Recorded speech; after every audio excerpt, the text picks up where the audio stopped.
Coming up on show 509, BMW's big EV rollout announcement. The Lightyear One. The Leaf E Plus gets a UK price. Well, those stories and many more coming up on today's podcast. Good morning, good afternoon, and ruddy well, good evening.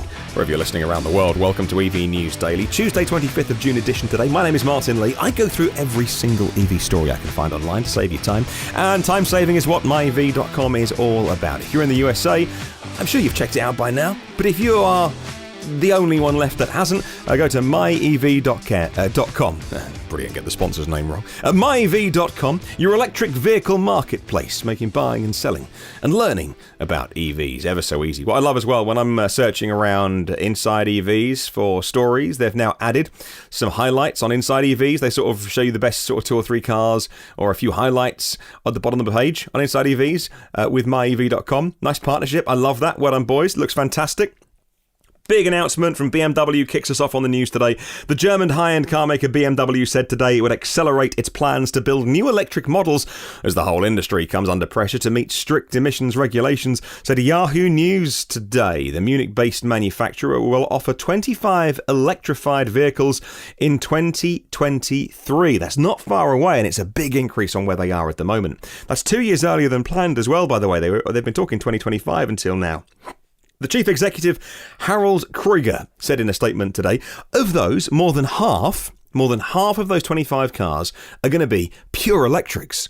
So they're bringing it forward by 2 years and saying that half of all their new models, so, more than half of 25, so at least 13, is going to be pure BEVs. Meanwhile, Motor1.com says it's a big day at BMW because today the company was hosting the Next Gen Conference. The Next Gen Conference was at their headquarters in Germany. At the event, the Vision M Next was shown off. The Vision M Next is a concept car. It's a pure BEV. Looks a bit like the BMW i8, kind of on steroids as well. Man, what a car. The 5 Series experimental electric vehicle, which we'll get onto in a minute, and the e-Box electric motorcycle were all being debuted. There's more news coming out of Munich as I'm recording this podcast, though. BMW's chief of engineering is Klaus Frohlich. He said in a roundtable interview with journalists that had gone to the event, me not being one, I'm not a journalist, I'm an idiot on a podcast, but proper journalists like the senior editor of Motor1.com, Jeff Perez. BMW told him that BMW's M division is going to be betting really big on battery power. The company is introducing plug-in hybrid versions of their M range. You know, the M BMWs, their performance versions, the M3, the M5, legendary heritage to the M brand. And they're going to electrify those as well with plug-ins. Well, the BMW M Next concept, this is the one I referenced a moment ago, unquestionably the highlight of their big conference today. It looks like a modern M1. It's got 600 horsepower. It's a plug-in hybrid powertrain, so a bit like the Polestar 1. It's going to have that hybrid of... It can plug in, it'll go a long way on battery power, but it's got a big old engine as well.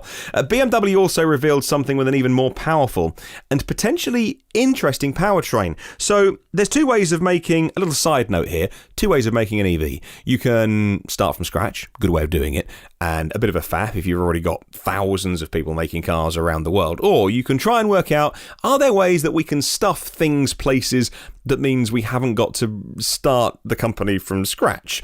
Because, we have tens of thousands of people who all need to be paid, and unions and things. And so that's what BMW did with this one. And they took the current BMW 5 Series body and, as a bit of a test, thought, well, what could we do with an electric powertrain in this? Well, Autoblogs say that the Project BEV, as they called it, they got everything they wanted. They found a way to get everything they want packaged into the 5 Series, took up no extra passenger space. Don't mention the boot space, by the way, but it's seriously impressive. The BMW found a way to get 3 motors, all of the batteries, all of the cooling equipment, and everything stuffed into their existing car, never designed to be an EV in the first place, but they did on Project BEV. So they're thinking about ways, obviously, like cars like the BMW i3, carbon fibre, space age, built from the ground up. They're doing it both ways, but it's kind of interesting that they're looking at both ways of doing it, right? Finally, Automotive News Europe point out that this year, BMW is going to start production of the electric Mini at their plant in Oxford in England. The Mini is an exciting car. Not going to have amazing range, by the way, and it's using the existing BMW i3 technology, not the next gen BMW EV technology, which I think is a little disappointing, but let's judge the car once we see it and drive it and all those kind of things. It's going to be followed next year by the electric version of the X3, the iX3. That's the mid-size SUV that is wildly popular in so many parts of the world. That's going to be built in China for global markets. Following the year after, in 2021, by a crossover, which is currently called the iNext. That's going to be made in Germany. They're also that year going to make the i4. That's the sedan, the mid-size sedan. Think sort of Model 3 beta. Competitor. Falling into the trap of lazy things, saying they're Tesla betas. Set to be assembled in Munich. BMW currently offers plug-in versions of the 3 and the 7 series. So if you've got an X3 or an X5, you can get a plug-in version of that in some parts of the world. This summer, BMW is also going to be releasing plug-in versions of the 5 series and the 2 series as well. The next generation technology is going to be in those, which means actually, for some people with a reasonably shortish commute, you can do all of your journey on electric power and never ever fire up the fossil gobbler. And of course, we know that means that when people enjoy electric power, they will inevitably buy a full electric car as the next one they buy. That's going to be followed as well, by the way. I think by the end of the year, we get plug-in versions of the X1 and the 3 series, plug-in versions with this new bigger battery PHEV technology. Awesome. Now, another car that got huge news today, and it's one that I need your help with. Please fill in the blanks for me. What am I missing? A new concept car was announced today. It's called the Lightyear One. It's a solar-powered... Well, it's not solar-powered, but it has solar power built into it, a bit like Sono Motors, which is another really interesting project that I find it hard to see the kind of commercial success, but, you know, great technology, and it's got an eye-watering price, this Lightyear One. But, like I say, it's had a wild reception. As of recording this podcast, the fully charged video, which Robert Llewellyn and his production team put out today, a few hours ago, has now had 150,000 views. It was in YouTube's top trending videos. And so the world's gone bonkers over it. So what am I missing? It's a Dutch company, and they were kind enough to invite me along to the launch this morning. It was in the really early hours of this morning, actually, and as you know, various work things over the weekend, I just couldn't make it. I tried to make everything join up, I just couldn't make it. And so, firstly, thank you to Lightyear for extending me the invitation. I'm enormously grateful that you invited me along to that, and I'm enormously sorry that I couldn't make it, because I would like to have come along and seen it with my own eyes and meet the team and ask them questions. Today they debuted the Lightyear One. It's a long-range prototype. It's got a range of 450 miles, which for an EV is massive. It's got a small battery as well. So how are they achieving this? Well, they've got solar panels on the car, which will add to the battery charge alongside obviously plugging it in. Reports Engadget, the idea is that you can take the car on long road trips because it's not fully dependent on charging infrastructure in the way that pure electric cars are. Solar panels add up to 7.5 miles an hour.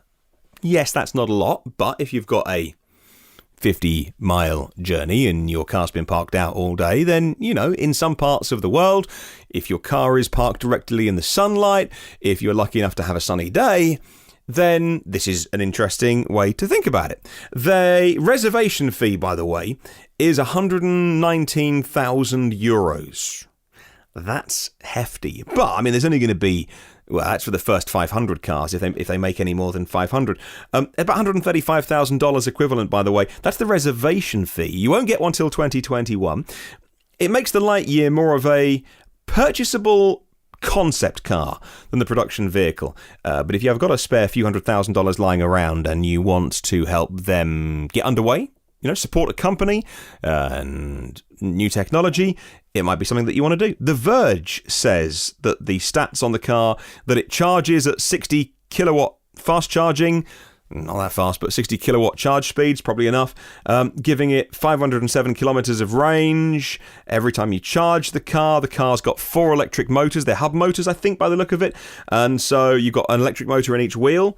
It can do 0 to 100 Ks, which is 0 to 62 miles an hour, in 10 seconds. So not setting any records with this. This is more about endurance than sprinting. So why is that? Well, when I tell you the history of the company, it'll all make sense. Lightyear was founded by a group of former University of Eindhoven students. They won the World Solar Challenge with their Stella, S-T-E-L-L-A, their Stella solar cars that could actually take in even more sunlight than they needed to run. So the car looks like a concept car. Its shape is all about efficiency and aerodynamics. Lightyear says that unlike conventional solar panels, the cells they use are all independent. So even if one small part of the roof is in shadow, other cells continue to collect solar energy. Our cells, they say, provide 20% more energy than traditional ones. This is really interesting, and I always support any company that's managed to go out, get the money, get the backing, get the funding, persuade someone to write a big old check, hopefully, getting something back at the end of it. But I'd love to know what their end game is. And I probably wouldn't have asked that, because that's a really rude question to ask on their launch day today. Even if I'd had like 30 seconds to ask a question, I would have congratulated them on their hard work and wished them all the best. And then come home and said to you on the podcast, like, what's their end game? Surely it's just to develop some technology and sell it. It must be. Because there isn't a business in selling a low number of wildly expensive cars when for 150,000, for instance, you're going to get, if you are genuinely just going to, you have that much money to buy a car, you won't buy this unless you are rich beyond your wildest dreams, and you can indulge yourself in this. But how many people are going to afford that? There was no talk that I saw today of, we launched this one, then we launched the mass market one. And also the solar panel thing is kind of interesting, but that's the angle that all the websites, or the tech websites today, have gone lulu, kind of like real crazy over. And, obviously, like, the fully charged video is amazing, like so many hits, that's awesome. But I need your help. What am I missing? Fill me in. I'm so pleased for these world record holders, these people who are experts in making a little bit of sunlight go a very long way. Like, is that, like, ultimately, they're saying that all our cars should have solar panels on? Or are they like, we're going to develop this solar technology, and then, one of the big car makers buys us, and our investors get their money back, and we all, go away very happy? I don't know. I don't think the cars are the ultimate thing. There must be something in this, even if it's just the tech. Holy moly. I feel bad questioning someone's endeavours. They've been working on this for a very long time as well, by the way. So brilliant. Some idiot on a podcast comes along and, just throws some shade. Well done, me. Sorry. I just like when everyone goes crazy over something and I don't get it, I'm like, am I just an idiot? It's an interesting concept. I just don't get it. It's a really interesting concept. There's a load of interesting concepts out there.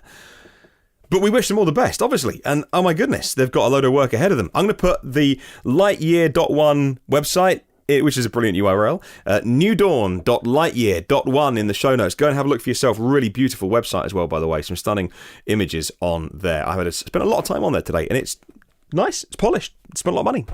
Right, let's move on to a Teslarati story today, all about Tesla's mobile service and service centres, now performing both on-site and in-house collision repairs. So look, these are the things that over the years, to even Tesla owners who are huge fans, have gone, look, if I could have one thing, sort out minor scuffs, scratches, dents, bolt-on replacements, like the bumper got bent beyond repair, and take off the old one, put on the new one. Fenders, doors, wing mirrors, for instance. Moving to expand, repairs done directly by Tesla ensures the quality work, the quick service, and transparent pricing for owners of its electric vehicles, they say. Well, Teslarati says that the latest options can be scheduled using the Tesla app via the collision repair option. in the service menu. And brilliant. It's one of the things that Elon has said himself they're really focusing on really hard, because they know it's a weak point. And your car, for a real minor bump or a little dink or something, I kind of get the feeling that third parties have been kind of pulling a fast one, taking far too long and charging far too much money, because Tesla as a startup just weren't in a position to have all of that in place immediately. And it's great news. They're getting it sorted. Lotus is a legendary name in cars and automotive. When Lotus first unveiled its plans for an all-new, all-electric, very much hypercar back in April, they codenamed it the Type 130, and a good number of people who were around at the time said, that's not going to be the final car name, is it? Well, Jalopnik thinks they have the answer. The Lotus Evija, E-V-I-G-A, maybe Evija, if you were Spanish and pronounced the J that way. The Lotus Evija, makes sense, as all of Lotus's cars since the 50s really have begun with an E. You know, if you think Esprit, Evora, Elise, Exige, Elan, could make sense. Maybe we're going to get an all-electric hypercar called the Evija. Well, prices for the Nissan Leaf E+ are out for the UK. So for my UK listeners, if you fancy a 62 kilowatt hour Leaf E+ Tecna, it starts at just under £36,000. That does include the money they've taken off for the government grant. 35,895 for the E+, 62 kilowatt hour battery pack, 55% more capacity, 25% improvement over the current version in energy density. It's a similar size but not identical pack to the 40 kilowatt hour Leaf, and it has given the Leaf E+ a range of 239 miles on the European WLTP test cycle. 239, not a bad number. Anything over 200 is pretty much good for doing you long distances as long as you can charge.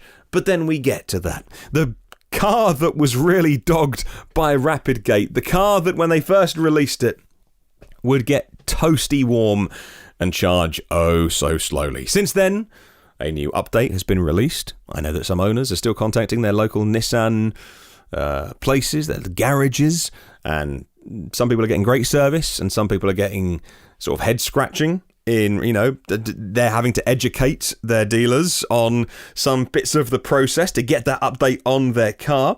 Nissan PR says this, and this is great PR speak, and I quote, "Fine-tuned since the launch of the original Leaf in 2011, an internal thermal management system is also installed in every Leaf, ensuring that fast charging performance is optimized for specific driving conditions. The system also ensures that the quality and longevity of the battery is maximized, giving customers peace of mind and high levels of performance." End quote. Yes, there is an internal thermal management system installed on every single Nissan Leaf. It's called, if you get too hot, charge very, very slowly. It's not called a fan. Anyway, I don't know if this new 62 kilowatt hour Nissan Leaf E+ has active thermal management. I kind of got bored at the time from all of the PR guff that was coming out of Nissan around the time. I think I did find out. I'll go and have a look. It's very tiring. It's so nice when companies can hold their hand up and go, "Oh crikey, we stuffed up here, but we're going to fix it. We're really sorry.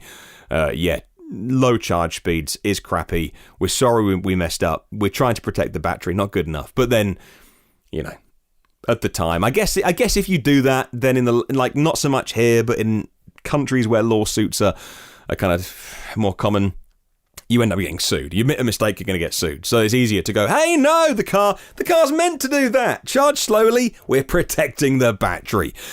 So once again, the press release that accompanies this news says that the internal thermal management's been fine-tuned and they install one on every Leaf. Well, anyway. Let's move on to Question of the Week.